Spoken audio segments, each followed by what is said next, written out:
ബേബികൾ അങ്ങനെ 23-ന് റിലീസാവുകയാണ്. എന്താ പറയുക, കുറേ നാളുകൾക്ക് ശേഷം ഭയങ്കര ഇൻട്രസ്റ്റിംഗ് ആയിട്ടുള്ളൊരു സ്ക്രിപ്റ്റ് കേട്ടത് ബേബികളിലായിരുന്നു. ബോബി സഞ്ജയ് ഇതിനു മുമ്പ് സിനിമകൾ ചെയ്തിട്ടുണ്ട്. നമ്മൾ ഇടയ്ക്കിടയ്ക്ക് സിനിമകൾ അല്ലെങ്കിൽ കഥകൾ ചർച്ച ചെയ്യാറുണ്ടായിരുന്നു. പക്ഷെ ചെയ്യാൻ പ്രേരിപ്പിച്ചത് ഈ സ്ക്രിപ്റ്റായിരുന്നു ബേബികളുടെ. ഞാൻ വളരെ ഇമോഷണലി കണക്റ്റായിട്ട് എടുത്ത ഡിസിഷനാണ് ഈ സിനിമ ചെയ്യണം എന്നുള്ളത്. ഇതിൻ്റെ എന്താ പറയുക, മുമ്പും ട്രെയിലർ ലോഞ്ചിന് പറഞ്ഞ അതേ കാര്യം തന്നെയാണ് എനിക്ക് ഇവിടെയും പറയാനുള്ളൂ. ഇത് നമ്മളെല്ലാവരും ഈ സിനിമയിൽ ക്യാരക്ടേഴ്സ് മാത്രമാണ്. കേന്ദ്ര കഥാപാത്രം അവതരിപ്പിക്കുന്നത് ഇതിൻ്റെ ബേബികൾ തന്നെയാണ്. ഇതിൻ്റെ കഥയും ഈ ബേബികളുമാണ് ഇതിൻ്റെ മെയിൻ. ബാക്കിയെല്ലാം നമ്മളെയൊക്കെ സപ്പോർട്ടിംഗ് ആയിട്ടുള്ള ആക്ടേഴ്സും എല്ലാമാണ്. അപ്പം ഇത് സംസാരിക്കപ്പെടേണ്ട ഒരു വിഷയമാണെന്ന് തോന്നി. ഇതിനെ ചുറ്റിപ്പറ്റി ഉണ്ടാകുന്ന വാർത്തകൾ മാധ്യമങ്ങളിലും അല്ലെങ്കിൽ ന്യൂസിലൊക്കെ വരുമ്പോൾ ഭയങ്കര ഡിസ്റ്റർബ്ഡ് ആവുന്ന ഒരാളായിരുന്നു ഞാൻ.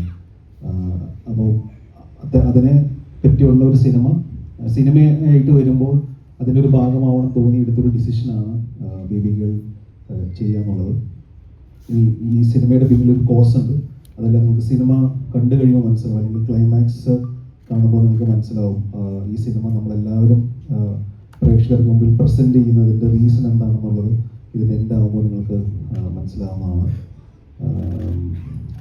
എല്ലാവരും നല്ല എഫേർട്ട് എടുത്ത് സിനിമ ചെയ്തിട്ടുണ്ട്. അരുണാണെങ്കിലും വളരെയധികം എഫേർട്ട് എടുത്ത് ചെയ്തതാണ്. പ്രൊഡക്ഷൻ്റെ സൈഡിൽ നിന്നാണെങ്കിലും എല്ലാവിധ സപ്പോർട്ടും അരുണ് കിട്ടിയിട്ടുണ്ട്.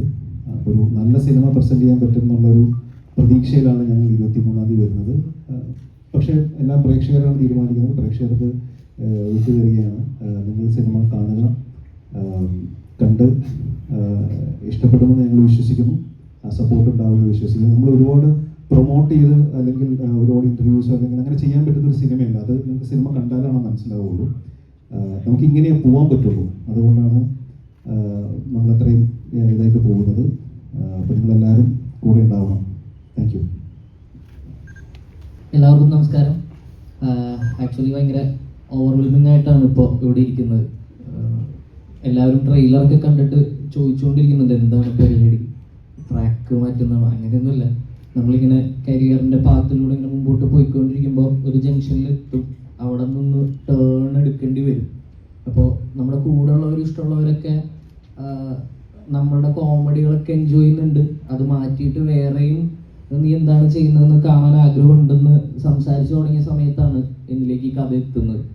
അപ്പോൾ ഭയങ്കര സന്തോഷത്തോടു കൂടിയും ഇമോഷണലി കണക്റ്റഡ് ആയിട്ടുമാണ് ഇതിൻ്റെ കഥ കേട്ടതും ചെയ്യാൻ തീരുമാനിച്ചതും പിന്നീടുള്ള എല്ലാ പ്രോസസ്സിലും ഇതിൻ്റെ കൂടെ നിന്നിട്ടുള്ളത്. അപ്പം അങ്ങനെ ഒരു ശ്രമമാണ് ഒരു ടേൺ എടുക്കാനുള്ള. അങ്ങോട്ടേക്ക് കയറി ഇനിയെല്ലാം 23-ാം തീയതി നിങ്ങൾ കണ്ടിട്ട് എങ്ങനെ ഉണ്ടെന്ന് പറയുന്നതനുസരിച്ചിട്ടിരിക്കും നമ്മളുടെയും ഡിസിഷൻ. ആ